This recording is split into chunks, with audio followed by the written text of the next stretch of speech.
Crônica semanal. Justiça social. O profeta Muhammad costumava fazer a seguinte prece: Ó meu Senhor, eu procuro refúgio em ti contra a descrença, contra a pobreza e contra a destituição, e procuro o teu refúgio contra a escassez e a humilhação. Esta prece resume uma ideia de como o Islão encara os desafios que a humanidade enfrenta, desde os seus primórdios.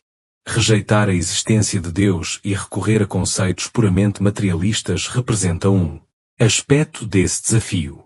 Não prover as necessidades materiais básicas do homem na Terra representa outro aspecto, estando os dois interligados. A dificuldade na compreensão da ligação entre esses dois aspectos resultou em catástrofes históricas, tanto no passado como no presente. Uns concentram-se apenas nos problemas da pobreza, deixando de lado as dimensões religiosas e morais. Outros engajam-se na religião deixando os desafios da pobreza e da carência. Tanto uns como outros estão a falhar. O Islão criou uma ligação inseparável entre os dois, de tal forma que o espiritual e o material se tornaram dois aspectos de uma única realidade. O Corão diz no capítulo 107, vers. 1-2. Viste aquele que desmente o dia do juízo. Esse é que repele o órfão, e não insta os outros a alimentarem os necessitados.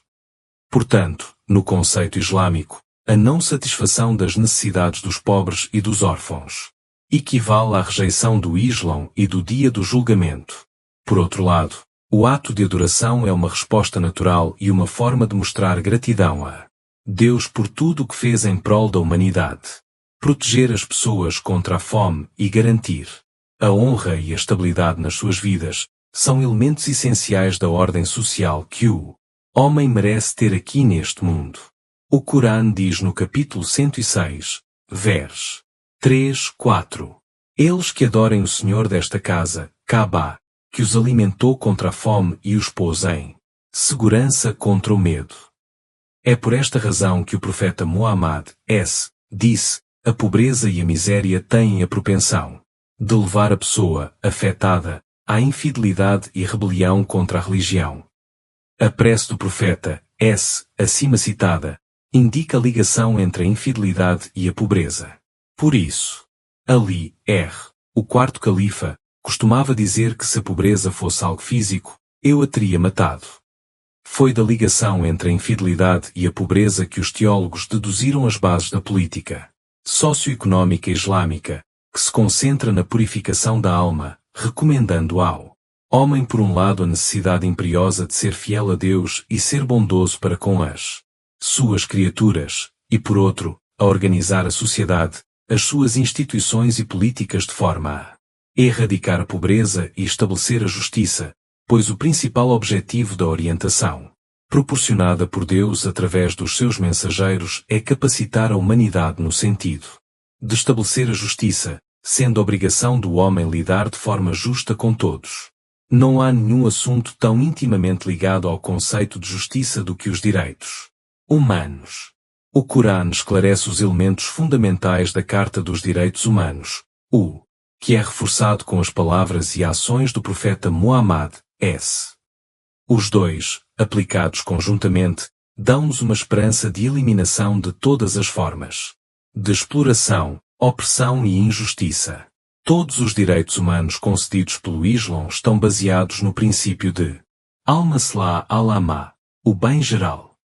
O Islão quer garantir o cumprimento das necessidades básicas de todos, e isso implica a erradicação total daquilo que na gíria comum se chama pobreza absoluta. A insistência do Islão no cumprimento das necessidades básicas de todos os seres humanos deve ser vista no contexto da posição do homem no universo, pois Deus honrou a descendência de Adão e proveu-a com todas as coisas boas, e proporcionou-lhe todos os recursos necessários para a satisfação das suas necessidades básicas, pondo ao seu serviço tudo o que foi criado nos céus e na terra.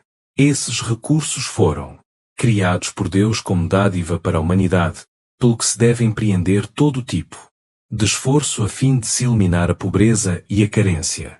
Para garantir o cumprimento das necessidades básicas de todos, O Islão estabeleceu o princípio de o pobre ter um direito na riqueza dos membros ricos da sociedade, conhecido por zaká ou esmola obrigatória. Para além disso, o Corão enfatiza em vários dos seus versículos a virtude de gastar voluntariamente para o bem do pobre. E o profeta chegou ao ponto de dizer que a sociedade que não presta atenção às necessidades dos carenciados não pode ser considerada islâmica. O Islão ordena de forma veemente o apoio aos pobres por forma a que a sua honra não fique ultrajada, e a melhor forma de ajudar o pobre ou o desempregado é fazer algo para que ele se torne autossuficiente. Por outro lado, o Corão exorta as pessoas a procurarem pessoas necessitadas que não estendem as suas mãos para mendigar. A justiça social é um aspecto inalienável da fé islâmica.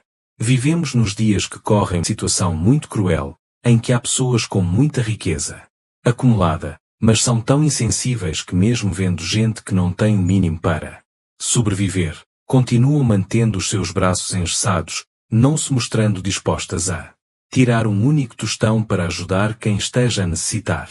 E tal avareza não para por aí, pois querem sempre mais, e mais.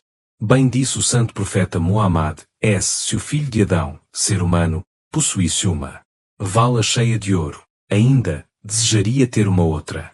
E a única coisa que encherá a sua barriga será a areia da campa. Deus nos salve. Sheikh Aminuddin Muhammad, aos 12 de agosto de 2026.